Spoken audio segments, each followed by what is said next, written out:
making decks on a house, wood, and that works fine, except in a treehouse, everything tends to move. Even if it's only a little. So whenever possible, I try to always build with speed.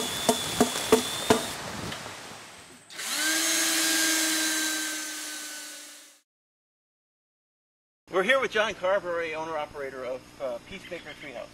Indeed. Big day here at the end of your last project. What do you call this day? It's called... This is up day. Up day. It's touch-ups and cleanups, and it's just a great day because you finished it. At the end of the project, everything you can conceive of is done, so you just get to go through and make sure everything is top. So, like paint and... Little bits of paint, and is there a nail sticking out? Is there a chipped piece of wood? Then it's cleaning up. You know, a lot of mess, especially when you're doing the treehouse thing. A lot of little pieces fall to the ground. Right, and those little details are important because you've got kids involved here. And yeah, kids, anybody. You know, you want to keep everybody safe, and you want to just generally do a good job. But we are done, and the lights we put on the other day are turned on. It's nice. It's really nice. It came out very well. Tell us the concept. What did we come up with here? This is the original concept. The tree gave us a triangular space, so we worked with that. We kicked around some ideas, and what we decided to go with was something in a triangle shape, because that's the space. And the one that fit the most was a ship. And once we mentioned that to Jack, it became a pirate ship. So this is a pirate ship. Partially with some ideas borrowed from a toy you guys found online. And some just made up as we went along. Some borrowed from a miniature golf course in Cortland. And some just borrowed from ideas in everybody's childhood memories. It is designed to be a pretty authentic shaped, styled ship. You know, it's lots of complex curves and angles. You know, bow mast, main mast, everything down to a rudder. And it's a lot of fun. And it's a lot of fun. Yeah, you know, right away, as soon as the kids went up there, they started pretending they were pirates. And they're having a ball. Jack even hit me in the chest with a water balloon, so we're doing all right. Okay.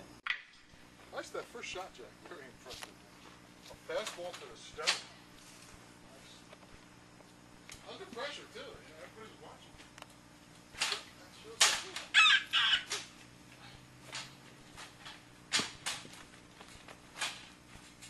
up. Hey, what's your name? Jack. What's your favorite part of it? What you can see up there right now? I think it's mostly the cannon part. You get to throw water balloons. We'll throw out there. We're going to add a slingshot. Yeah. Water balloon slingshot. Yeah. It used to be the skeleton of the floor. As you can see under here, it used to be no floors. And just one board. And then boom, this. Want to see something else? What's that? And where's the name Peacemaker Treehouses come from? Great Peacemaker, Haudenosaunee prophet and founder of the Haudenosaunee Iroquois Confederacy. This is his turf.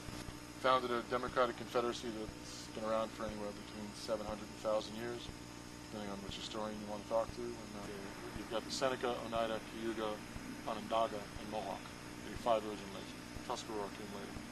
When he finally convinced the leaders of the 5 nations to come together and create a confederacy, live in peace, the symbol that they chose was a white pine, eastern white pine, which you don't see much anymore, but in back when people didn't cut them down all the time, they grew 150 feet tall, big, biggest tree on the East Coast.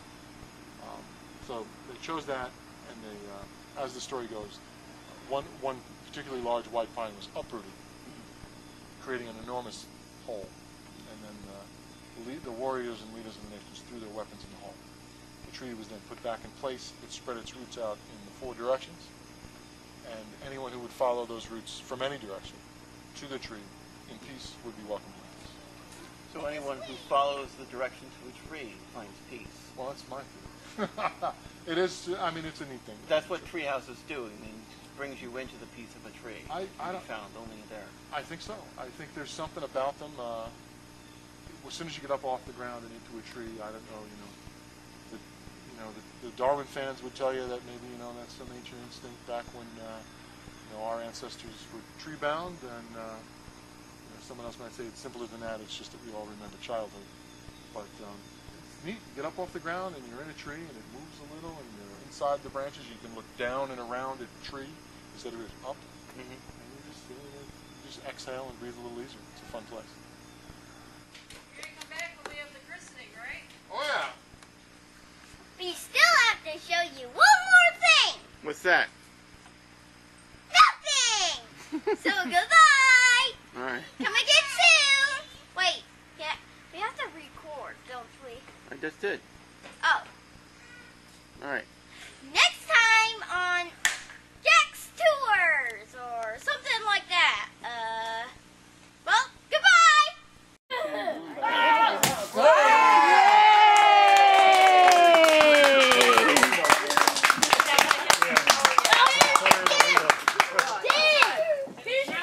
All right, Jack, you got some people coming up for tours. What is it? What's the name? Have we figured it out? Dude. The Serpent Slayer. All right.